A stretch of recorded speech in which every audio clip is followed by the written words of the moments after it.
Hello, నమస్తే. మా కొయ్యలగూడెం చుట్టుపక్కల ఉన్నటువంటి ఒక ప్రత్యేకమైనటువంటి 4 ఆలయాలను గురించి ఈరోజు మీకు వీడియో చేస్తున్నాను.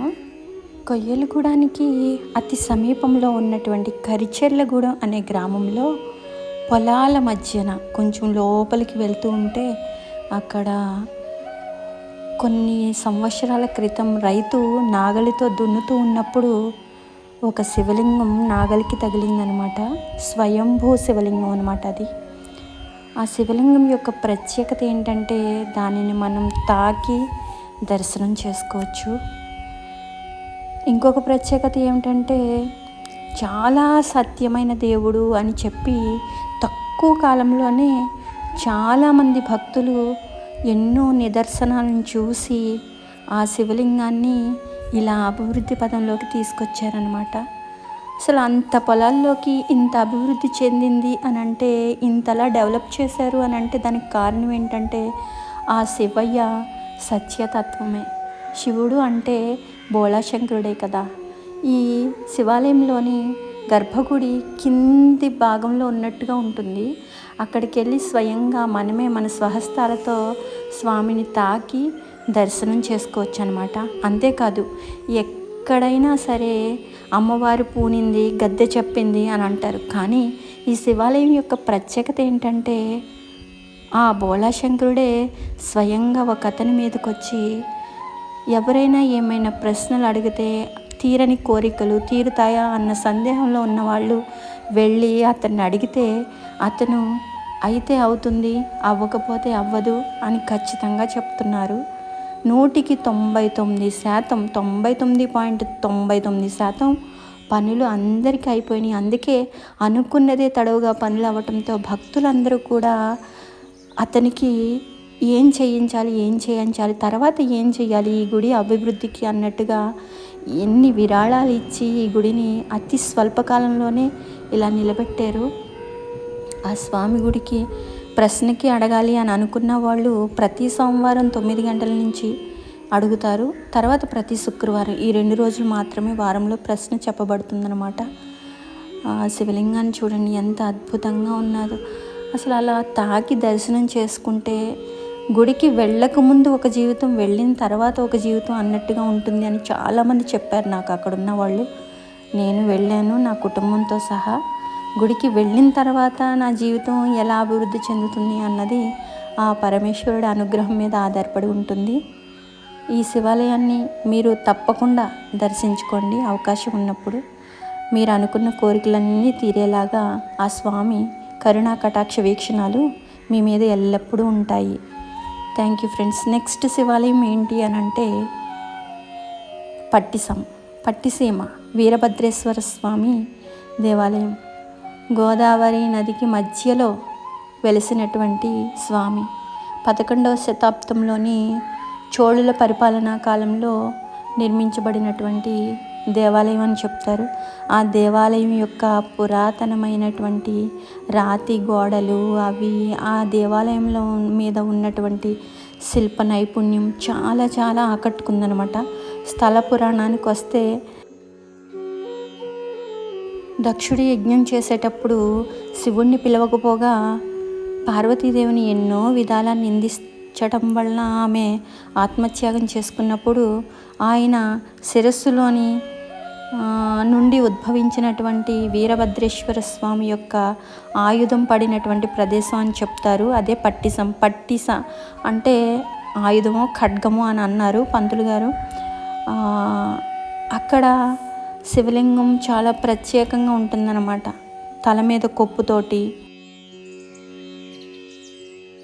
తప్పకుండా చాలా దూరాల నుంచి వచ్చిన వాళ్ళు ఎవరైతే ఉన్నారో ఈ ఆహ్లాదకరమైన గోదావరి మధ్యలో పడవ మీద లాంచీ మీద ప్రయాణం చేస్తూ ఎన్నో సంవత్సరాల క్రితం శతాబ్దాల క్రితం నిర్మించినటువంటి ఈ ఆలయ శిలా నైపుణ్యాన్ని చూస్తూ ఆ స్వామివారి విగ్రహాన్ని చూసి తరించాలని కోరుకుంటున్నాను. Thank you my dear friends. ఇంకొకటి ఏంటంటే ఇక్కడ కింద నేల మీద మనం నడిచే నేల మీద కొన్ని స్వరూపాలని చెక్కినట్టుగా ఉన్నాయి రాతి మీద. అదేంటంటే ఆ టెంపుల్కి వెళ్ళినప్పుడు ఆ ఆకారంలో అలా చేతులు రెండు పైకెట్టి నమస్కరించుకోవాలో ఏమో, నాకైతే అలా అనిపించింది. అలానే దండం పెట్టుకున్నాము. మీరు కూడా అది చూసి ట్రై చేయండి మై డియర్ ఫ్రెండ్స్.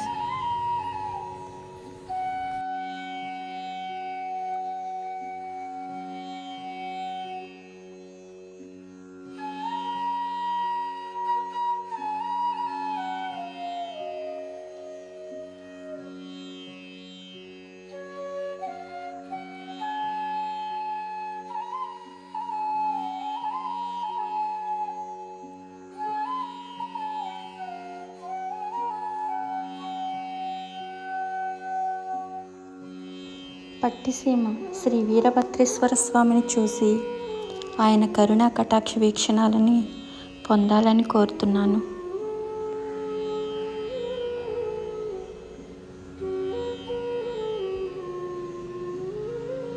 అటువైపు ఆలయంలోనే గర్భగుడిలో ఒక పక్కగా ఎన్నో శతాబ్దాల క్రితం చెక్కినటువంటి తాబేలు కూడా ఉన్నది. దానికి అందరూ పసుపు కుంకుమలతోటి పూజలు చేస్తున్నారు. తర్వాత ఎక్కడ చూసినా ఆ గుడి మీద చాలా శాసనాలు అయితే మనకు కనబడుతూ ఉన్నాయి. చోళుల కాలం నాటి శిలా శాసనాలు, శిల్పాలు, అనేక రకమైనటువంటి శిల్ప చాతుర్యాలు కూడా మనం చూడవచ్చు.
దర్శించుకోబోయే దేవస్థానం ఏంటంటే జంగారెడ్డిగూడానికి అతి సమీప దూరంలో ఉన్న గురువాయిగూడెంలో వేంచేసి ఉన్న శ్రీ మద్ది ఆంజనేయ స్వామి దేవస్థానం అన్నమాట.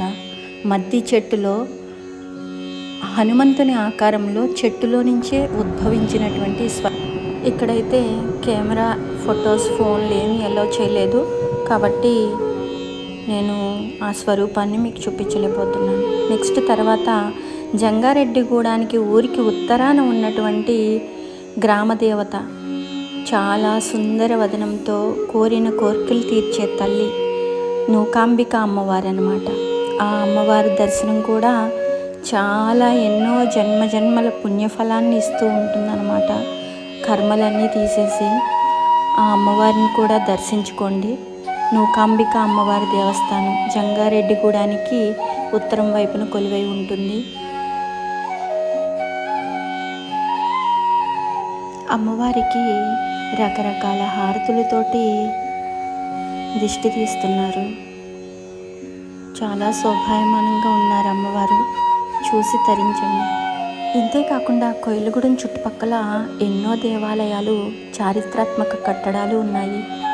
దూరాల నుంచి వస్తున్న వాళ్ళు అన్నీ చూసుకొని వెళ్ళండి my dear friends. Thank you.